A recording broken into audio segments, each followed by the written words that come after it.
Terus istri bilang sekarang udah mau gitu lagi baik. Ya, iya, kita berjuang lagi Pak. Ini pengorbanan seorang Ben Holid. Bocah Bekasi Tulen. Ya. Hari-harinya aja dikubur di Bekasi. Ya, iya, abong kebangetan ke orang Bekasi kagak nyoblos Ben Holid.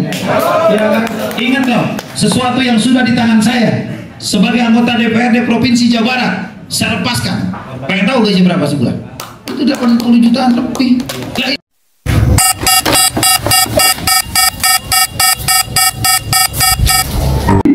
Ya iya, ini saya lepaskan demi untuk menuntut sesuatu yang dalam kategori masih dalam perjuangan. Bayangkan, pengorbanan saya begitu tinggi dan itu biaya kemarin tidak sedikit. Sekarang udah bermodal lagi baik. Untung masih punya sertifikat tanah.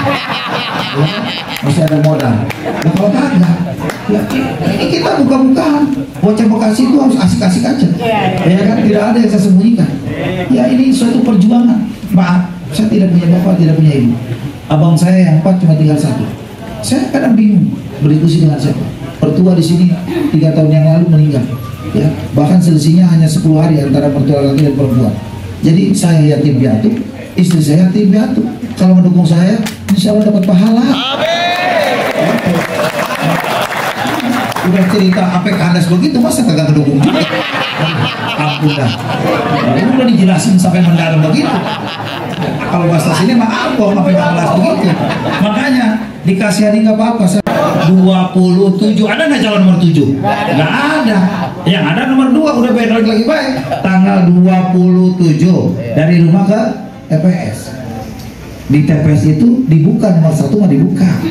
Nomor 1 dibuka, nomor 2 dicoblos, nomor 3 ditutup. Pulang ke rumah udah selesai. Gitu. Apalagi selesai kan? Nah itu. Jadi mana kami didoktrin sedemikian rupa. 1, bahwa Bapak Prabowo menginginkan kader terbaiknya untuk menjadi muncul, menjadi kepala daerah, meningkat jika memang dalam karirnya terus jujur, lurus, berprestasi. Itu yang dititik beratkan. Bayangkan kalau seorang presidennya adalah dari Ketua Umum Gerindra, gubernurnya Kang Deddy dari Gerindra, bupatinya Ben Holid dari Gerindra, yakinkan kemajuan Bekasi akan semakin cepat.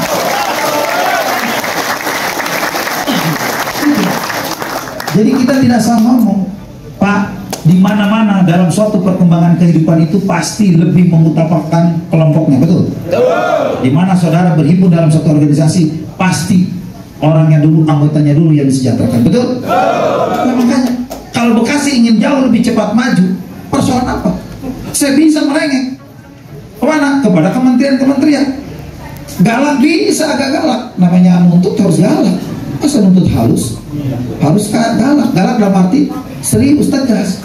Toh kan menterinya diangkatnya sama presiden. Ntar kata menteri, waduh ini anak punya presiden, ngeri-ngeri juga. Ya kan? Masuk akal nggak? Nah itu.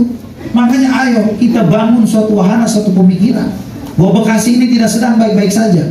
Banyak persoalan di Bekasi dan saya memang memberikan kontribusi masukan kepada dinas-dinas. Tapi ingat, keberadaan ketua DPRD itu tidak terlalu berarti didengar oleh dinas. Kenapa? Karena dia diangkat oleh siapa? Oleh seorang bupati. Jadi kecenderungannya adalah lebih nurut kepada bupati.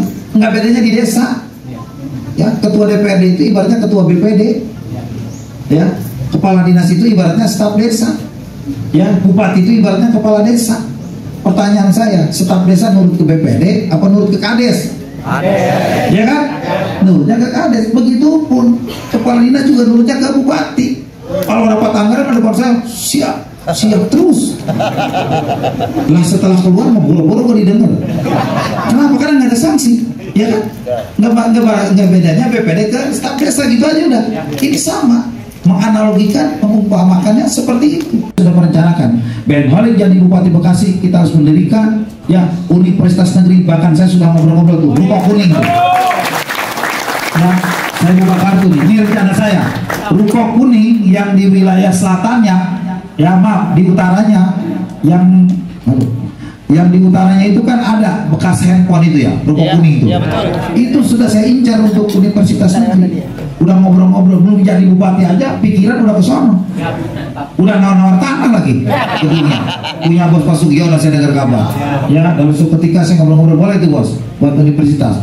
Biar perlu dikredit selama 5 tahun. Berapa? Kalau sana 50M setahunnya 10 kali 5 tahun selama saya menjadi bupati, dikredit. Nanti bisa diskon begini. Oh gitu. Nanti saya lunas dari bank. Itu sempat ngobrol. Belum jadi bupati, belum dilantik aja udah ngomongin universitas. Yakin Pak Wali kepilih. Dalam hidup punya keyakinan dulu, bos. Berarti kepala daerah yang memimpin daerahnya abong atau kepala daerah harus orang mana-mana. Kalau cuma pada gagah-gagah ini organisasi ini pakai baju blaster aja sekalian. Kalau bupatinya masih di luar juga. Lah ini mak, saya bagian daripada upaya bocah Bekasi yang peduli Bekasi dan akan menjaga marwah orang Bekasi. Terbukti bupatinya orang Bekasi. Itu yang benar. Nah kalau bupatinya maaf, kita ini hidup harus santun. Bekasi ini tidak ada pendatang, tidak ada pribumi. Yang ada hanya dibedakan oleh suatu keadaan apa? Perkampungan dan perumahan. Itu dua tuh. Yang membedakannya di Bekasi, perkampungan dan perumahan. Selepasnya sama-sama orang Bekasi. Setuju? Itu tidak ada pendatang, tidak ada pribumi. Itu kuno. Siapapun yang sudah berKTP Bekasi adalah orang Bekasi, setuju? Cuman kali ini mah tuh yang namanya kepala daerah, kan bupati nama lainnya kepala daerah, mengepalai daerahnya abong, harus orang mana-mana. Pertanyaannya orang Bekasinya kemana? Cuma ngurus daerahnya kagak mampu. Udah mah pimpinan perusahaan orang mana-mana mulu. Kadang-kadang ini yang mengurus dapur rumah tangganya Bekasi harus orang mana-mana. Itulah gua Benori merasa tertantang bocah Bekasi. Itu. Jadi Tut Puri Handayani, bocah Bekasi di depan, ya para urban nanti mendorong dari belakang. Ideal kan? Ada suatu kolaborasi. Namanya apa? Kearifan lokal. Ya, bersahaja, hidup bersinggungan, bertoleransi, bekerja sama dengan satu sama lainnya. Ayo, jangan kemudian dikuasai oleh para urban semua, timbul kecemburuan. Orang Bekasi, mohon maaf, saya Betawi di Jakarta, jangan sampai demikian. Kan orang Betawi kan mulai tersisih kan. Nah kita nih orang Bekasi, saya mencoba menjaga, saya berpikir banyak faktor. Berarti saya harus maju. Ya, artinya apa? Malu Bekasi, gua gelar SEMSI, ngapain gelar 2 gelar? Ya, terus ada yang profesor orang Bekasi, ada yang jenderal orang Bekasi, benar? Tapi giliran rumah tangga dapurnya dikelola sama orang lain, direntalkan. Lah emang orang Bekasi kagak mampu apa? Gitu kan? Ini mari kita semua berpikir. Makanya kalau ada yang mencoblos yang di luar nomor 2, sampaikan harus kembali kepada jalan yang benar.